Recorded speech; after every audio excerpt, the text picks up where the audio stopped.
What is up sa inyo mga Ginoo at Binibini? Welcome sa isa na namang reaction video, sa isa na namang episode ng Maria Clara at Ibarra. Saan naman kaya pupunta ngayon si Crisostomo? Masisisi kaya si Clay sa nangyari? O, huwag na natin patagalin, panoorin na natin. Kung makapagsalita ka, eh parang hindi tayo magkakaibigan tayo. Marami na Kasumbatan na. nagbago, amigo. Wala na ang taong nakilala niyo noon.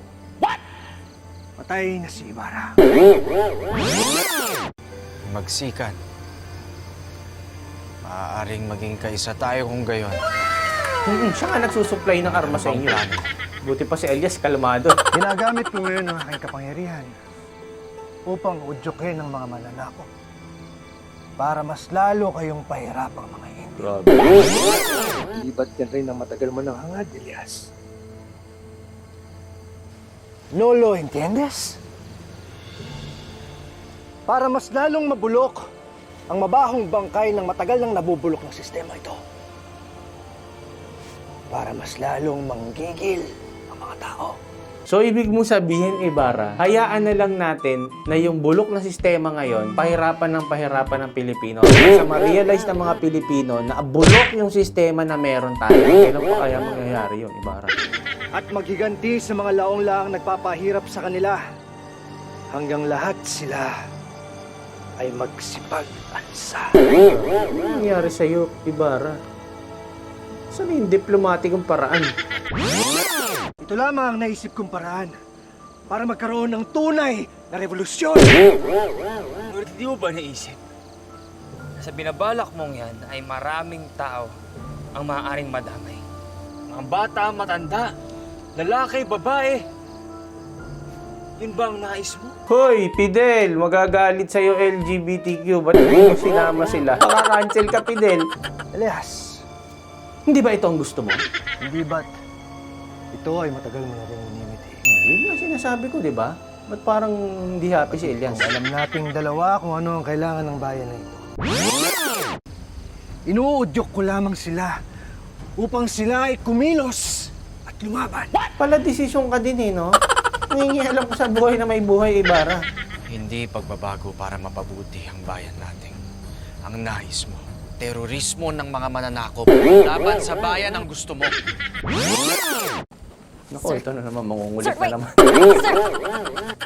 Makulit talaga itong babaeng to, eh, no? Kasama ka na ba sa akin, Miss Clay?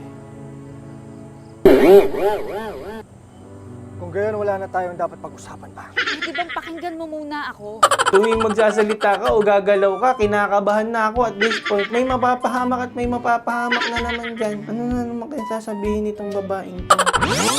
Pero nagmamakaawa ako sa'yo. Huwag mong ituloy ang binabalak mo. Dahil hindi magiging maganda ang ending, nakasulat yon sa libro. I promise, Gusto sir. na! Binibini, Clay! Book almost ruined my grand plan. Kaya huwag mong hayaang manaig ang kadiliman. At ano ang aking napala? Nung nagpakabuti ako noon, Inabuso ka lang. Anong mapapala mo sa pagiging masama mo ngayon? Isa tayo lulugar. Ano pang silbi ng pagkamatay niya? Ng pagsalo niya ng bala sa'yo kung magiging ganyan ka lang? Matauhan kaya yan. Awa mo na. Sa ngalan ni Maria Clara, Sa ngalan ng pag-ibig. sa ngalan ng lahat ng paghihirap natin, huwag mong ituloy ang binabalak mo. Ano kayang mangyayari dito? Makonvince kaya to ni Clay? Umepekto kaya ang galing ng Clay's counseling? Nawawala ang bangkay ng fraile. Saan mapupunta yung salvi na yun? Baka naging zombie. Kita ko to sa mga damit na naiwan ng Simon. Arbor na to, pre. Souvenir. Sino kaya yan? Ano ito? Okay, huwag tularan, adik ako. Ganun nakalagay dyan, ha? Paano mo nalaman nakatakip? Paano mo nalaman si Salvi? may katawan! Ha? May isa pa? Acting, ha? Acting-actingan si Ibarra, dyan na natulog. Tulungan niyo ako.